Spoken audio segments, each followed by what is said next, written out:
সত্যি বলতে আমাদের এই দেশে মুসলমানদের অবস্থা দিন দিন অনেক সংকটাপন্ন হয়ে যাচ্ছে। 90% মুসলমানের এই দেশে আজকে হিন্দুত্বের প্রভাব এতটাই বেড়ে গেছে যে আমাদের দেশে যদি কোনো মানুষকে হত্যা করা হয়, যদি কোনো হিন্দু একটা মুসলমানকে আঘাত করে, তাহলে সেই মুসলমান প্রতিবাদ করতে পারবে না। প্রতিবাদ যদি করতে যায় তার উপরে মামলা হামলা করে প্রশাসন। কি একটা অবস্থার মধ্যে আমরা, কি একটা দেশে আমরা বসবাস করছি। এই যে কিছুদিন আগে ফরিদপুরে একটা সাধারণ একটা বিষয় নিয়ে মুসলমান দুই ভাইকে তারা শহীদ করলো, তারা হিন্দুত্ববাদীরা, এবং তারা এটা নিয়ে স্ট্যাটাস দেয় যে আমরা তিনজন চারজন, এবং মানে যেটা হোক যে আমরা এরকম তিনজন মোল্লাকে মেরে ফেলেছি, সামনে আরো এগিয়ে যাও সনাতন। কত বড় একটা সাহস! প্রশাসন এখন পর্যন্ত তাদের বিরুদ্ধে পদক্ষেপ নেওয়ার সাহস পায়নি, তাদেরকে অ্যারেস্ট বন্ধ করেনি। আজকে আমাদের এই দেশে ভারত এবং হিন্দুত্ববাদী এতটাই প্রভাব যে আমরা একটা টু শব্দ বন্ধ করতে পারি না। তারা সবসময় সব দিক দিয়ে আমাদেরকে মারতেছে।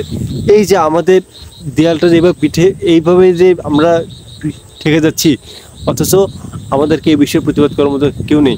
আজকে দেখুন যে বাংলাদেশের প্রশাসন থেকে শুরু করে সব কিছু নিয়ন্ত্রণ করছে ভারত এবং এই হিন্দুত্ববাদীরা।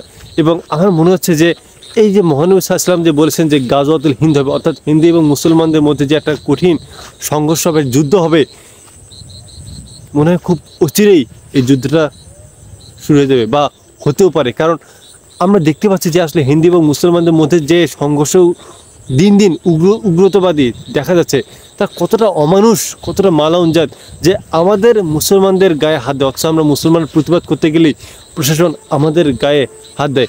আর প্রশাসনরা চিন্তা করে দেখছেন যে আসলে প্রশাসনরা এরা কী রকম টাইপের মানুষ, তো আমার স্বামী আসলে জানি না। তারাও কিন্তু আসলে মুসলমানের বাচ্চা, তাদের বেশিরভাগ মুসলমান, অথচ তাদের গায়ের চামড়াটা হচ্ছে অমানুষের, জানোয়ারের চাইতে জঘন্য। তাদের শরীরে কোনো মায়া নেই যে একটা মুসলমান হয় একটা মুসলমানকে আঘাত করতেছে, তারা অন্যের প্রতিবাদ করছে, অথচ তারা সেটাকে ধূলিসাৎ করার জন্য সবসময় চেষ্টা করতেছে। আজ আমরা এই স্বাধীন দেশের নাগরিক হয়ে পরাধীনতার শিকলে আবদ্ধ। একদিকে আমাদের দেশে পরাধীনতা, অন্যদিকে আমরা এই মুসলমানরা যত দিন যাচ্ছে সংকটাপন্ন অবস্থার মধ্যে রয়েছে। আমাদের মা বোন থেকে শুরু করে আমাদের সব দিক দিয়েই আমরা খুব হতাশার মধ্যে দিয়ে আছি। এই যে আমাদের মুসলমানদের জন্য যে একটা ভয়াবহ অবস্থা, আমাদের যুব সমাজের করণীয় কি? আমরা এই বিষয়ে কোনো পদক্ষেপ গ্রহণ করি না। আমরা সবসময় নাচ গান ভিডিও বিভিন্ন কত কাজ উৎকট কাজে আছি, অথচ আমাদের অবস্থা যে কতটা সংকটাপন্ন যে হচ্ছে আমরা বুঝতেছি না। আমরা হয়তো মনে করি যে আমার বোন তো হিন্দু, ও তো আমার সাথে সমস্যা করতেছে না, আজকে সমস্যা করতেছে না, কালকে যে সমস্যা করবে না একে। তারা আমার আল্লাহ তাআলা বলেছেন যে অন্য ধর্মের বিধর্মীরা মুসলমানদের কখনো বন্ধু হতে পারে না। এটা অবশ্যই সত্য, এটা অবশ্যই সত্য এবং অবশ্যই সত্য। হিন্দুরা আমাদের কখনো বন্ধু হতে পারে না, খ্রিস্টানরা কখনো বন্ধু হতে পারে না, ইহুদিরা কখনো আমাদের বন্ধু হতে পারে না। তারপরে কেন তাদের সাথে এত ধর্ম মরম? আজকে হয়তো আপনার মা বোনদের ধর্ষণ করেনি, আজকে অন্যজনকে করতেছে, আপনার গায়ে লাগতেছে না।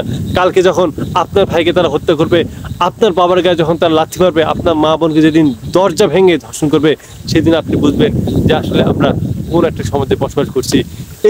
এই প্রকৃতি আপনি কখনো ক্ষমা করবেন না।